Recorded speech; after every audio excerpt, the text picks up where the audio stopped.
Hello, my name is Daniel, and in this video, I'm going to talk about how to find the domain of a few important trigonometric functions. As a reminder, when we're being asked to find the domain of a function, we are looking for the allowable inputs to the function. So the sine function that I have here, up top in blue, is continuous, meaning it has no breaks, and it also accepts all real numbers. Therefore, its domain is negative infinity to positive infinity. The cosine function in red underneath is also continuous, meaning it has no breaks, and it accepts all real numbers, so its domain as well is negative infinity to positive infinity. The tangent function now in purple is different, and it does have special restrictions, and when we think of tangent, we tend to associate it with slope, and the reason for that is our tangent function can be expressed as its quotient identity as sine of x over cosine of x, and our sine function, if you recall, can be expressed in terms of y, and our cosine function is expressed in terms of x, typically. So we're looking at the change in y over the change in x, or the change in our sine function over the change in our cosine function. So this is a lot like slope, and we can even say our delta y over our delta x. So knowing this now, we're going to go back to our unit circle, and we're going to evaluate tangent at some special points around the unit circle to find these special restrictions. So at tangent of 0, starting right here, we're going to evaluate it, and our y value here starting is 0, and our x value is 1. So 0 divided by 1 is 0, and this is completely fine. Next, we're going to go to our pi over here, and for this, our y value is again going to be 0, and our x value is negative 1.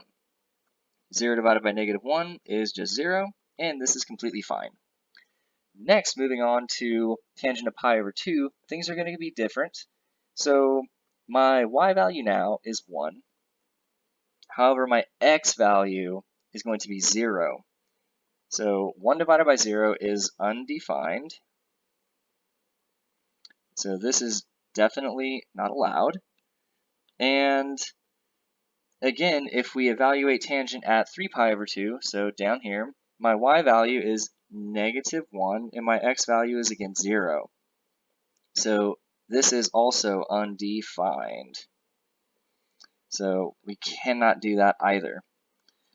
So this is going to be our special restrictions for the tangent function. And as we see, we have a vertical asymptote at x equals pi over 2 for our tangent function here.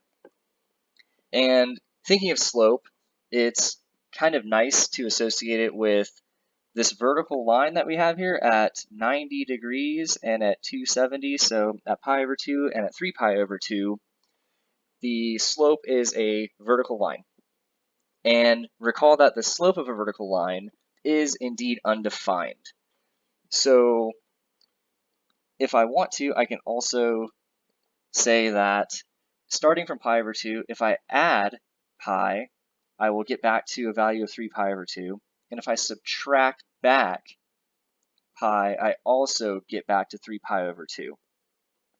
So the domain of my tangent function now, I'm going to write this in set builder notation to be a little more clear, is x such that x does not equal pi over 2 plus pi n. And again, this pi n comes from either adding this pi here or subtracting this pi here. So I hope this has been helpful. If you're still having trouble, please reach out to us for more help. Thanks for watching and have a great day.